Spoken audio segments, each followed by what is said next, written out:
Okay, well we've got to do a couple more scenes for Argenton sur Creuse now, and I'm going to do the street one down to the cafe first, and then work another one down by the river looking back towards the bridge. Well, I'm not going to talk through the colours in this one, I'm just going to paint straight off. In fact, I'd rather use flat brushes for this particular painting. I'm going to start with a 1/2 inch flat and work straight into the sky, immediately coming in with turquoise. So I go back and enjoy the ones that push me a bit more, although this one actually is going to be quite difficult because there's a lot of detail in this one. Let that dry off. Right, so that same turquoise with some white and a wee touch of yellow to make it a lot lighter and even more turquoise still. I want a more yellow turquoise up here.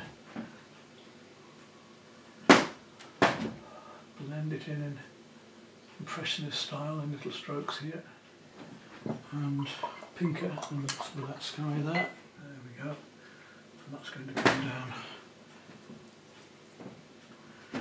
into here.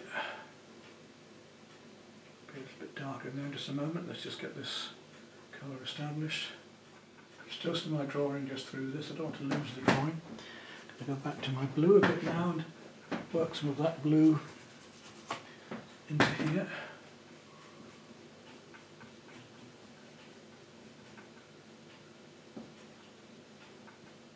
These quick decisions between tones and colours.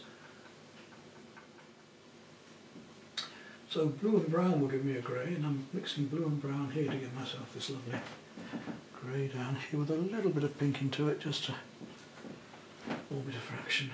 Add a bit of cerulean blue to that. A lovely blue grey, here we go, right the way down there. Paint these blocks in quickly. Prussian blue now and some burnt sienna to give us a lovely rich dark here. See how we can just use the blues and browns to get our darks. I'm going to add a bit more cobalt to that same mix lower down here to make it a bit cooler.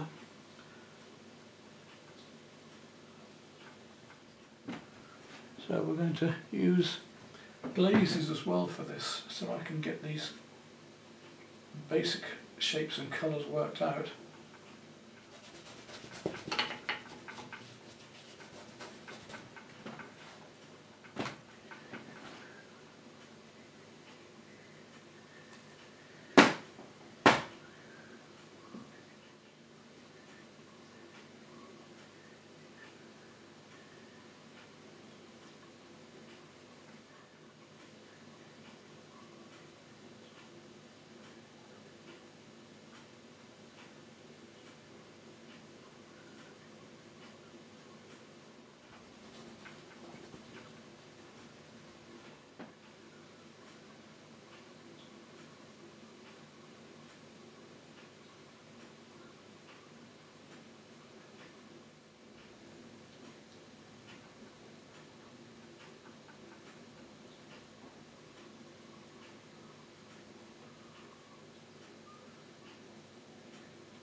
So I'm going to work the darks in, and you can see it's a bit like a cross between watercolour and oils in a way. I'm crisscrossing my medium tones up and gradually building up now these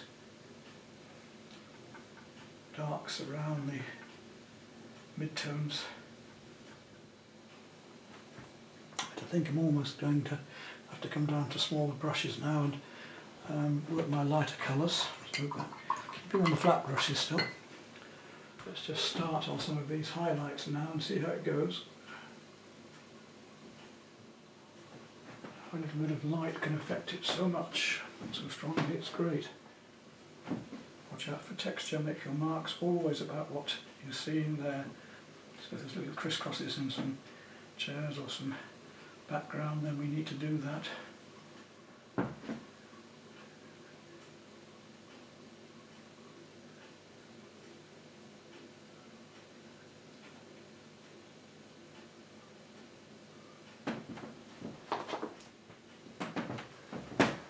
That's it. Done. Going to go down to quite a fine brush on this lettering and things. I can see that. Let's just start to look at some of these orange reds, but not too bright. Just want to go in subtly, taking down a bit with some of the grey. These reds, which I've only just really noticed, which will play against them, make them stronger, but will also pull it together. So important little things like that, we could easily miss them. We must know a lot of the rest is going to be done with smaller brush and more detail, I can see. Right, I'm going to start to try and do some of this lettering now, which I need to do. We're going to use burnt sienna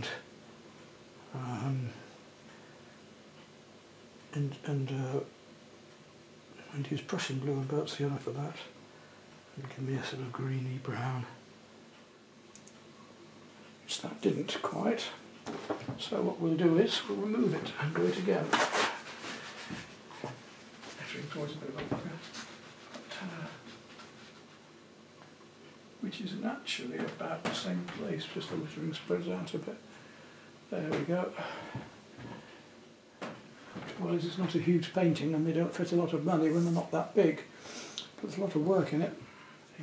Incorrect there, I just realised this hole has to be raised up and those areas there are not there at all. They're higher up, so let's do that. I'll need my little fine brush for a minute and go back to a bigger brush.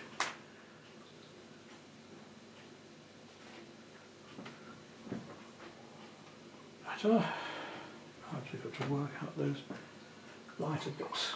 I lost my drawing a little bit, but got to go back and sort it out. There we go. Right, back to my small brush again. Put that right.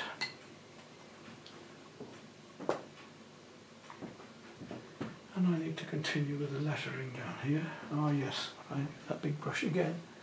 Or one of the brushes, the medium one. This colour here is different. Sort of chocolate brown colour.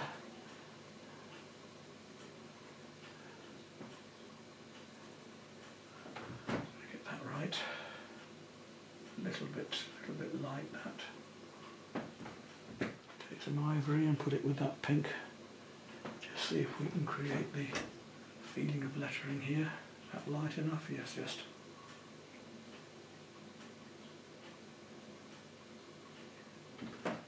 And now I've got to come across this lettering up here. Little bits of lettering are very important because people locally, if they're going to buy it, that's what they're going to want.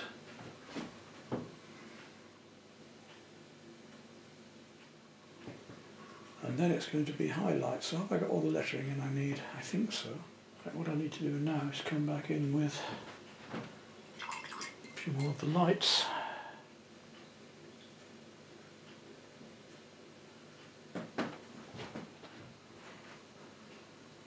So the street's in shadow, but we've got the light just reflecting through areas like this.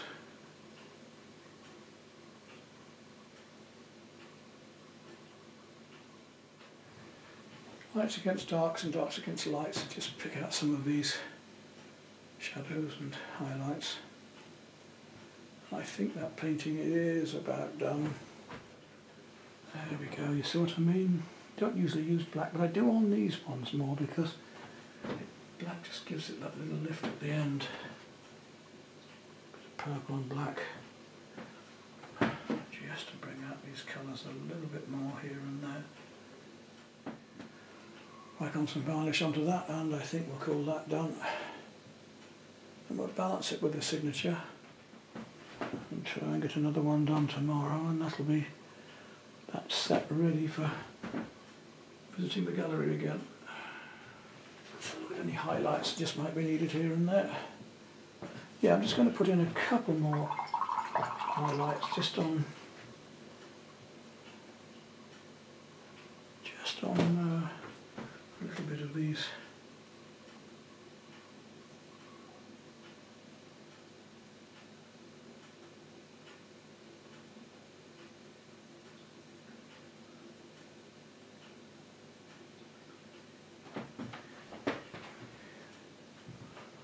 get those tables a little more lift.